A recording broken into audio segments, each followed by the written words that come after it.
많은 걸 배웠어요. 제가 잘하는 게 있고 걔네들이 잘하는 게 있으니까. 그렇죠. 무용수로서 다 자기가 가진 장점이 다른데 그걸 어떻게 잘 끌어내냐가 가장 그 성공에 큰 영향을 미치겠죠.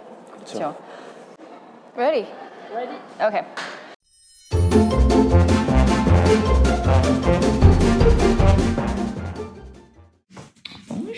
Hello and welcome to the final episode of my series on Prix de Lausanne.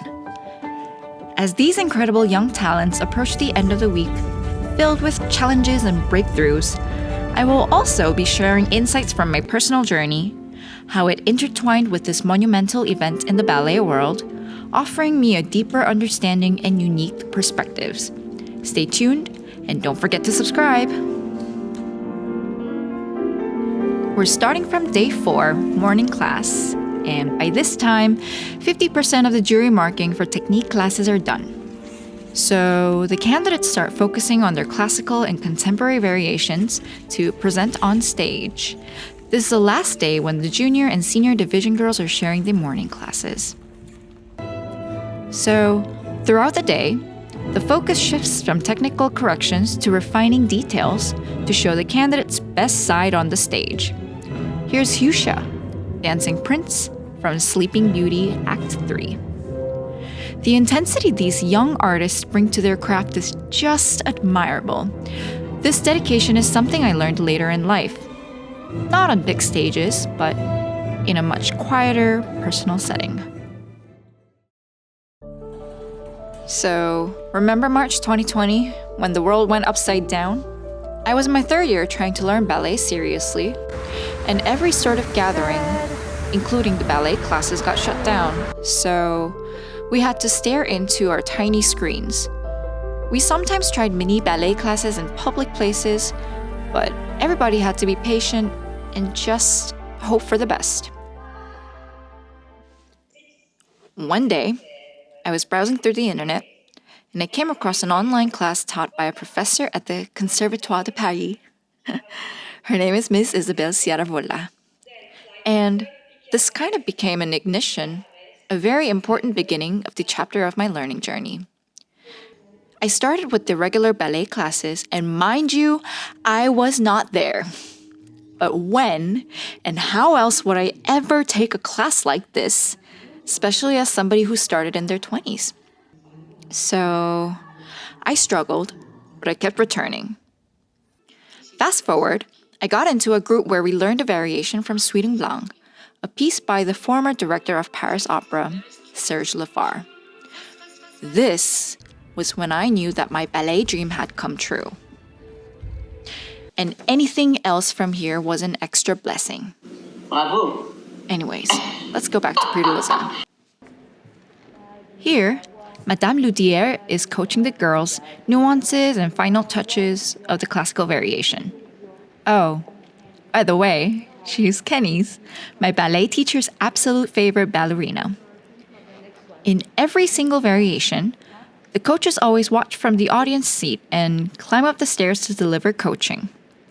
A couple of girls I was working with had very heartfelt, touching comments from her like this. Your version and the way you want to do it. No, and it's very honest. I mean, it's very sincere, very honest. Yeah. Keep it. Okay? And I cried.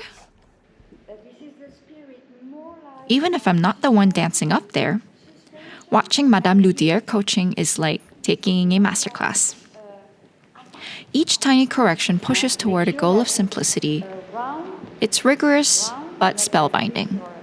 Also, when we see a good dance, we understand it is, but it also raises the big question: why and how are these baselines constructed? Speaking of learning, let's rewind to 2021. The world was still kind of on pause, and here I was. I wanted to dive deeper into theoretical foundation, so I took a pedagogical course with American Ballet Theater. Like, sure, I can't really do a proper plie yet, but I wanted to understand how and why a good movement is a good movement. Anyways, it was a defining moment in how I started understanding and appreciating ballet. In this video, I'm preparing for the final exam for a module. Thank you for helping, Kenny. We're still on day 4. It was a long, intense day. I was working for the candidates from 9 a.m. to 7 p.m. It is late afternoon, and the girls are doing a last run-through for their contemporary pieces. This is Nahan, a junior candidate I worked with last year. My heart was so warm seeing how much growth she's went through just within the span of a year. We met Elena in last episode, and she is continuing to polish young talents with her vision. What was it like to work on choreography on the bodies that you have not worked before? It's so interesting because even though they don't have the same quality, it will give the choreography a new quality, a new way of telling the same things, which I really appreciate. But the only problem I would say is that since Tom is so fluid and at the same time so precise that people may have thought that it's just improv, the choreography. Like a lot of things are not very defined and precise. Because when they arrived on the first day, so many things were not my choreography. So I had to explain them from the beginning to the end that it's like this, it's like that, this direction, this hand, this is back, this is eyes are here. And but in a way it was really amazing because you could see the difference in only 3 days that they were either doing what I said or didn't. But that's life, you know. Some people are faster than the others, and I appreciated both. They still tried their best, and that was really nice. It heavily depends on the teachers. And also we had great teachers like Joël Boulogne and Joël Donati are both the teachers that made me the dancer I am today. Joël Boulogne is coming from Hamburg Ballet. She was a star. And I am like this thanks to her. She gave us so many beautiful things about the arms, the quality of the footwork, the quality of the movement in ballet. You know what? So, this directly connects to lineage, which is understanding where the choreographer was influenced to formulate their own unique artistic vision. I personally think this kind of interconnectedness of styles and philosophies is ultimately designed to support each other, theoretically. In my own journey, I spent a couple of summers in intensive programs that exposed me to a similar melting pot kind of situation of different lineages. The workshop in Estonia had a heavy Vaganova and neoclassical influence, specifically George Balanchine and Nacho Duato. I wanted to cry a little bit. The workshop in Czech Republic was the real melting pot, which felt like a ballet conference for new and upcoming and working dancers. So here, I met some Prix de Lausanne alumni and Elena, and that's how I learned more about the competition.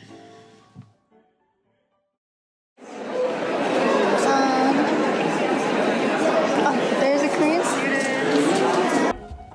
So sadly, I don't have that many clips for the semifinals and finals. You can watch the videos on Prix de Lausanne's official channel. They're filmed by the professionals. Just kidding. I was busy being a good audience. Well, the title of the series is about winning Prix de Lausanne without competing. Everybody looked beautiful and everybody did their best. So instead of focusing on the competition part, I'm gonna start wrapping up with the conversation with Elena. Here we talk about some of her creative processes, a little bit about the quality of movement, and most importantly, how a supportive environment matters. Mainly for me is knowing my dancers, the music, and writing a lot about the feel of the piece, so then I can convey it into movements. So but what helps me as well is when I have the dancers that I know, that I saw already in something different, I actually need to see them in something different to then be able to project them in the piece that I want to create. Right. So, I mean, as you said, you have a support, like a very supportive system. I am